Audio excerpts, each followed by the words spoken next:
what happens if Trudeau resigns, because that's a very, very real possibility. Krista Freeland swoops in, but the NDP realistically should be giving voters the chance to voice on who they want to be the prime minister. So I think, if anything, we have those two big things looming. There's that pharmacare, and then there's also Justin Trudeau potentially fading off into the wind. And then Jagmeet has to, or is forced to, essentially cut ties. This is the first time I've heard that. Yeah. I'll be honest with you. I haven't heard one person say that Trudeau has a possibility of just leaving. He's like, said it himself. He's like, I'm sticking around, suckers, whether you like me or not, which concerns me on another level. What have you heard that has led you to think that he might just drop out? Just understanding politics, I guess. I think it would be sudden. I definitely don't think it would be something where we're like, I think it may be coming. I think it'll be sudden. The earliest I think that would happen would be the end of this month, because didn't his dad resign on a leap year at the end of February, I believe. I think it'll be sudden, but I think his ego is too big to be forced out. And you have to think, when you start hearing publicly in the media that there's insiders, not even using their own names, saying, okay, you know what, everyone's kind of tired of Justin Trudeau. And then it spills over into his own MPs calling for a leadership review. That means that inside the House, it's much worse than we think it is. Justin Trudeau has always kept a very tight-knit circle around him, though. So that's why I say you might not hear much until it actually comes that time. But I think thinking that he can run in the next election is just insanity. It's just asking to lose all of your seats, because it's not happening. Yeah. And I guess my question is, what power do you think the rest of the Liberal caucus has in affecting his decision to not be the party leader, I guess, or to run next election? Like, is there any kind of force that they can exert? Yeah, they could do exactly what the Conservatives did. There's two different routes you could go down. The membership is supposed to have a say. The Liberals are supposed to do a leadership review when they win a minority government. They've ignored that twice now. So they've already taken the voices away from the members. But they could do exactly what the Conservatives did with Aaron O'Toole. Majority of caucus comes together and says, listen, you got to go. And perhaps that's their way of saying, listen, we stood up for Canadian values, for Canadian people. We know you're tired. We're getting rid of him. Or they can just wait it out, because I'm willing to bet that a lot of them are concerned about what the party looks like without Justin Trudeau, because they've put all of their eggs in one basket with him. So can they actually, like, as a caucus, actually get him to leave? Or does he have to say, I've heard you, I hear that 70, 90, 100% of you say that you want me out, I will resign? Or do they actually have the power to say, we all don't want you here, goodbye? Or does he actually have to resign? That's hard to say. I don't know. I'll have to circle back on how it went down with the Conservatives. I believe it just needed to be a certain percent, but also, like, if you have 79% of your caucus wanting you gone, like, that's absolutely wild to be like, no, I'm staying. I could see Trudeau doing it, which is insanity. Yeah, I could totally see him doing it. And see, the reason I asked that is because I went down a rabbit hole today on how do you get rid of a prime minister?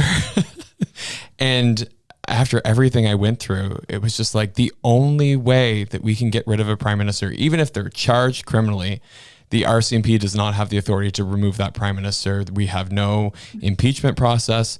It has to be a non-confidence vote in order to get rid of that prime minister, or the prime minister resigning. That there's no other mechanism.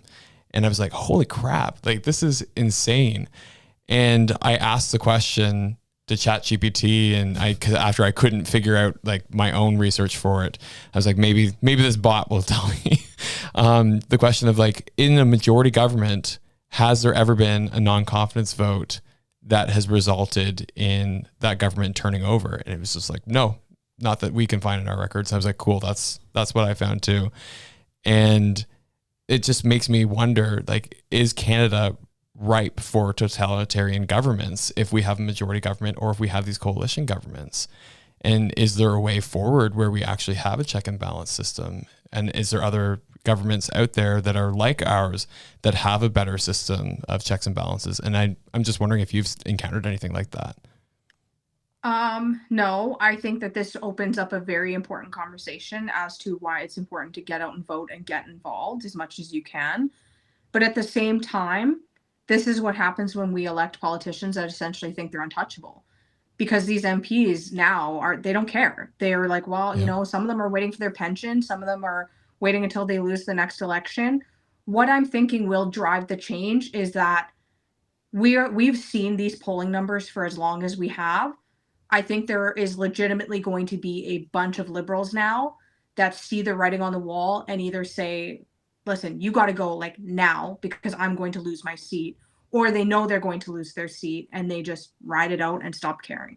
And that kind of seems to be the route that a lot of them, I think, are taking, because they're doing things you don't come back from, like turning off their replies on social media and just not caring. Like, and even Justin Trudeau is doing things that tell me he's not running again. So it's hard to say. Yeah, I would agree with that. Like, there's one concern was obviously suggesting electoral reform that came out their back pocket there a few weeks back.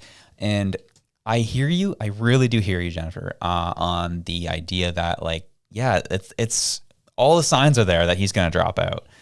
I would agree with that. I would have agreed with that if you told me that a year ago. But everything that's transpired and everything he's done has shown me that he is too narcissistic, too up in his own ego to even look beyond himself. That he's like, no, I'm the man, and you're gonna deal with it. I personally, this has no data behind it whatsoever. This is my own personal feelings as Josh Udall. I don't see him going anywhere, and he will burn that party to the ground in the process, and he doesn't care. I'll leave you with that idea. You can respond to it if you want. That's just kind of where that's where my emotional mind goes to, if I'm being honest. I think you're right. And the reason that I think that is because I truly don't think that he wants to lose to Pierre Poilievre.